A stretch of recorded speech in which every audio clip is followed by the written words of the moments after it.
Have you ever had the taste of real tandoor chicken? The juicy and tender meat and above all, loads and loads of flavor? Now let's make that at home. Woo. A big thanks to Napoleon Grills for sponsoring this episode. If you ever had the chance to go to India or you have been in a restaurant that produces real Indian food with tandoor ovens, then you already know what I'm talking about. You can add the right ingredients, follow the right recipe, but the flavor always it's specific.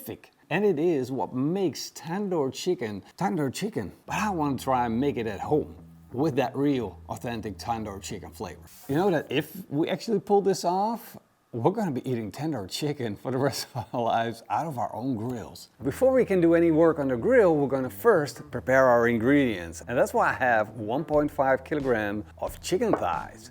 You know, the one with a little bit of fat on, that's gonna make it taste freaking delicious. To that, I'm going to add 2 cups of Greek-style yogurt, and this has 10% fat. The juice of a lemon, 4 cloves of pressed garlic, the same amount of grated ginger, a 1/4 cup of masala spices, and a 1/4 cup of PITMASTERX deli seasoning. Mix that up, and that will be a super easy and a super tasty tandoor chicken marinade. This is going to go into the fridge for at least 4 hours, but if you're a superhero, you're going to put it in overnight. Oh, and if you're looking for the recipes, it's always on PITMASTERX.com. If we're cooking up something, that's where you find it. And then we might as well make our own naan bread, right? So that's going to start with 7 grams of yeast. I should say dry active yeast. 3/4 cups of water. To this, I'm going to add 500 grams inside the bowl. And if you're looking for the US measurements, they're also on the website. 3 more grams in the mixer. And then I'm just gonna let this mix until it becomes a firm dough. Mixers don't work without. They don't work without. I'm gonna mix this up until we have a firm dough. Well, this thing is gonna do it for me. Now we did our first mixing session. We got the water and the yeast in and everything is getting nice and flaky in structure. Now it's time to add yogurt to it. Greek yogurt. I'm gonna put in about 1/2 cup of Greek yogurt. And every time I make a dough, it's never accurate. It's never perfect. And that's why I always adjust. A little bit more flour, a little bit more water, because in the end, I just need it to look like a solid dough.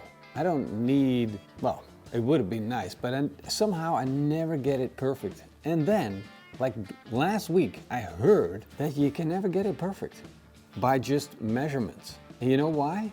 Because flour is never the same thing. There's so many different types of flours, brands of flours, and even the seeds that are in the fields, they can differ. So if you're not consistent in every little part, the measurements are never going to be perfect. And I'm just finding out last week. So all along I thought it was me. I still think it's partially me, but it might also be a little bit about whatever flour you're using. And to complicate things even more, I learned from pizza makers that they overhydrate their dough. So basically too much water in the dough, too much moisture. Now that makes it really tough and hard to work with, but there's a trick to solve that problem. Just put a little bit of olive oil down and then just go in, super moisture dough out that overhydrated. And this is nothing. This is hydration wise, this is a little sticky. This is not super sticky. It's nice and stretchy, doesn't break. I'm gonna put it back in, but before I do, I'm just gonna put a little bit of oil down, put it in. There we go. Yep. And I'm gonna put this in a nice warm spot. Now, today is a beautiful day. It's nice and warm out. This is gonna rise like crazy, but if it's cold weather, you might wanna put it in your house in a warm spot, like close to a fire or to like a radiator, something. 27 degrees at least. 28, 29 degrees Celsius, that will be perfect. In 90 minutes, we'll be checking back on that dough. This is my kettle grill and I want to turn this into a tandoor oven. Now, of course, it's nothing like a tandoor oven, so it's going to be kind of a challenge. Now, I have a couple of thoughts on how I'm going to achieve it, but I'm not sure if it's going to work. But what I am sure of is that we can make delicious naan bread on this barbecue. I'm gonna put in a bunch of charcoal, light it up, wait 10 minutes, and then I'm gonna scrape the hot burning charcoal to the sides of the grill. And as you can see, you're gonna need plenty of charcoal. Then I'm gonna put the grill grate in, place it at a low position, and put a pizza stone on.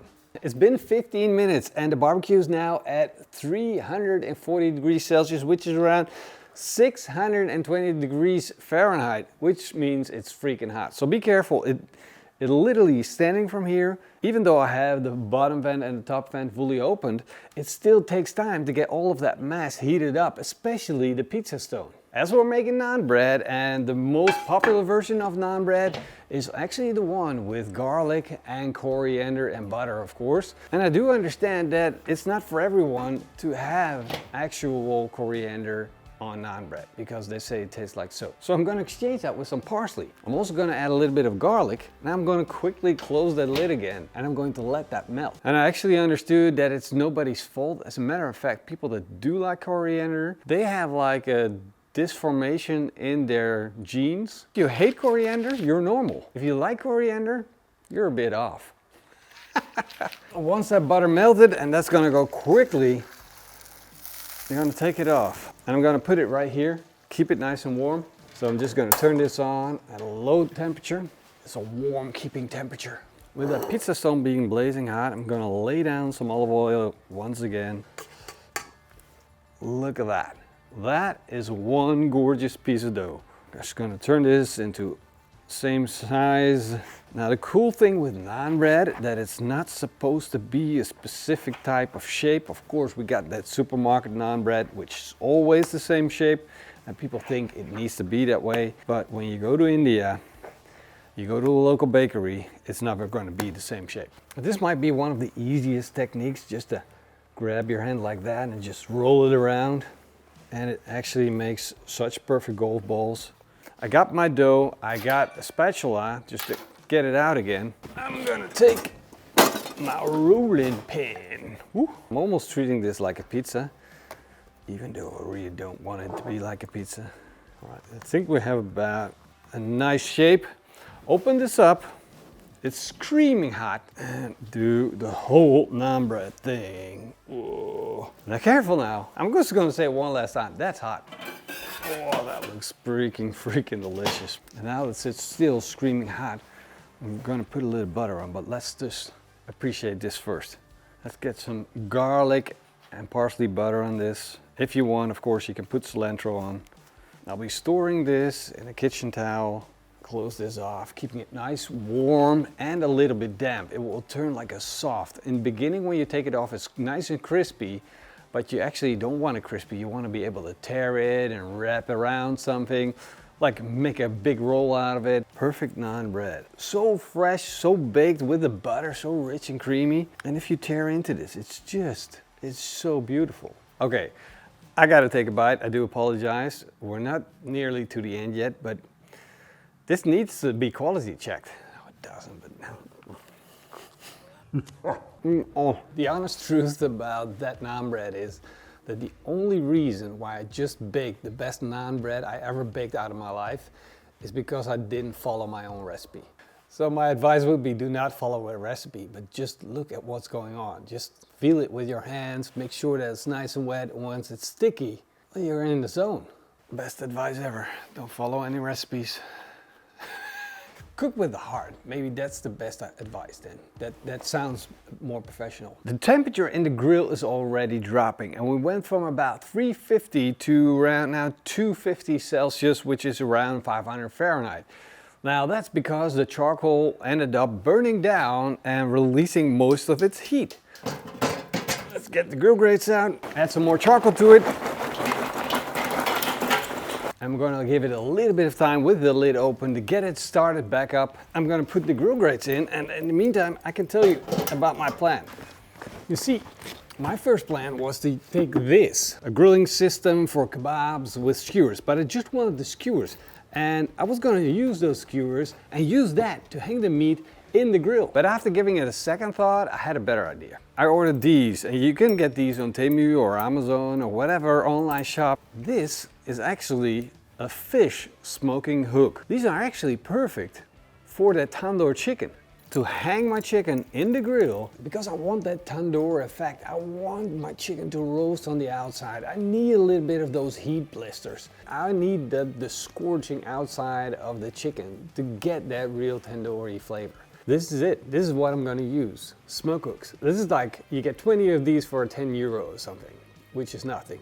Definitely invest in one of these. Even if you're not using them for tandoor chicken, just get some, because they're awesome for smoking fish. This is going to be messy, so I'm gonna be smart about it. I'm just gonna use a little bit of sheet of baking paper. That way I'm gonna save on cleaning time and put the chicken on. Now remember, we got whole chicken thighs, which is gonna make things exciting, but at the same time a little tricky. Now I'm going to get rid of some of that marinade, and then I'm gonna hook, just like a fish, hook it on like that. Because first I was thinking maybe I should line the whole thing with bricks, but then I thought, well, I'm gonna need some special bricks for that trick. And then I thought that's not a smart idea, because building a tandoor oven in your barbecue might actually damage the barbecue with the bricks. So my final conclusion was to just build a fire around whatever I'm cooking. So I get the tandoor effect of the intense heat coming from all sides, and I can hang my food without the drippings, without the flare-ups. The grill's now screaming hot, and I'm gonna hang in the first chicken. At least I think I am. Oh, ow, oh man, that is super hot. Need to be a little bit more strategic about it, where I place them. I see instant flare-ups. I'm already running around this grill like a maniac, and I haven't even hung 4 of these chicken thighs in yet. This is exactly what I'm looking for. Hopefully I'm gonna get the results too. The challenge is now gonna be, how do I turn them around? Is that possible? Is it gonna work just as well? This is starting to look good. All right, let's get this one out and take a look at it. Whoa, that is the tandoor look. That is what I was looking for. That is insane. We're pulling this off, but now the trouble comes. How do I hook it from the other side? I should have thought about it sooner. I was so caught up in the moment that I wasn't thinking about how to get it done. Oh, this is going so fast. I'm just gonna take this off and I'm gonna measure the temperature. Look at that. Look at that. We got that char on top. We got it perfect. 75 degrees Celsius with that blisters on. You know what this means? We just hacked the kettle grill, turning it into a tandoor oven. It worked. The last chicken tandoori. I'm super pumped about this project. This turned out so much better than I expected. I got the char, but not only did I get the char that I was looking for. Now, of course, I got a little bit more char on one side than the other, but I'm super pumped on how this looks. Getting these off is a breeze, by the way. See that? Whoop.